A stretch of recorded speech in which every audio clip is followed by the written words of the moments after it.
Kilometrong layo.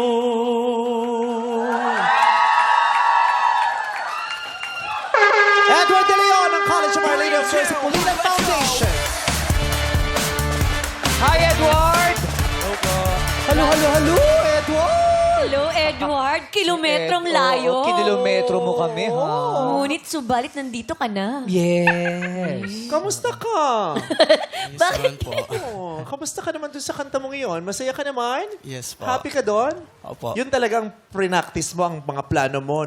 Nasunod ba ang mga plano mo? Yes po. Nasunod po. Okay. Kasi nabilangan ka ni ni Sir Lou. Sir Louie. Oh. Alam mo yun, sa part na yun na mabibilangan ka o ikinabigla mo. Medyo nabigla po. Pero aware ka ba na may kumonting sabit doon sa part na yun? Opo, lalo po sa low notes ko po.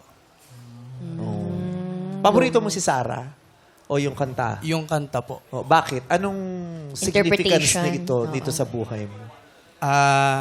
Parang branding ko din po kasi talaga yung... Branding! Ang tari naman ang pa-branding. Ganun pala yun. Nabigla mo talaga kami, may brand ka agad. Ha? Ano bang branding mo? Yun po, yung songs po na masasakit. Masasakit. Kasi mas prefer ko po talaga kumanta ng ballads. And at the same time, nagawa ko pong ganun sa dulo. Kung kanina si Ralph, may sayaw siya doon sa Maybe This Time. Dito ba sa Kilometro, meron ka bang sarili mong sayaw dyan? Pwede maybe this time na lang din po. Pero may sayaw yung kilometro Meron, eh. meron. Diba? Hindi mo alam yung sayaw. Jackie, alika nga. Ano mo nga dito? Yun yung kaklasiko. Classmate. Ay, oo. Oo, hindi ka siya nagsuot ng necktie eh.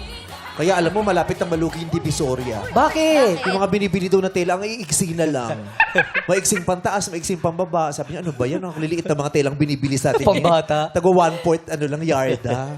Pakita, paano yung kilometro?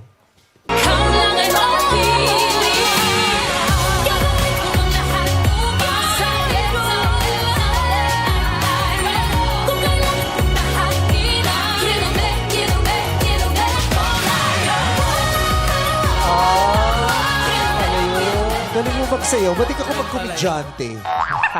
Kaya mo yun? Kaya? mo yun. Kaya daw. Kaya sige ni na. Edward. Si Edward ako.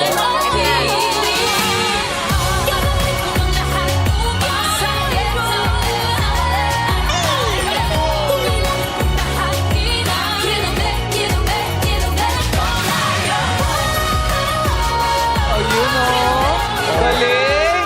Galing. Kasama sa branding mo yun. Kasama rin yun. Opo. Malungkot po na songs, tas gumaganon gana. Ako. yun yung brand. Ang dami itong Turo-turo. talent. Oo. Yun yung nagpa-boost sa kanya nung last time. Hindi siya nag-jeep? Oh, boost? Akala ko nag-boost. Hindi boost. Actually, yun din ang intindi ko nung una. Iniisip ko nga, nagpa-boost? Boost? Nagpa-boost. Boost. Oh. Booster. Oo, Booster niya daw yun. Madami siya kayang gawin. Oh. Yes, Oo. kasi kinoment sa kanya ng mga hurado na ang galing mo mag-interpret ng song. Kaya pagbalik niya, yun na yung branding niya. Oh, ayun na. May branding na siya bigla. Oo. Magaling mag-interpret ng mga kanta. Hindi ako magtataka kung bukas makalawa. Ano? Nasa Senate hearing na lang siya. Interpreter na pala. Interpreter na siya doon. Okay? So, kausapin natin ang mga hurado. Ano na mga interpretation kaya nila sa iyong performance?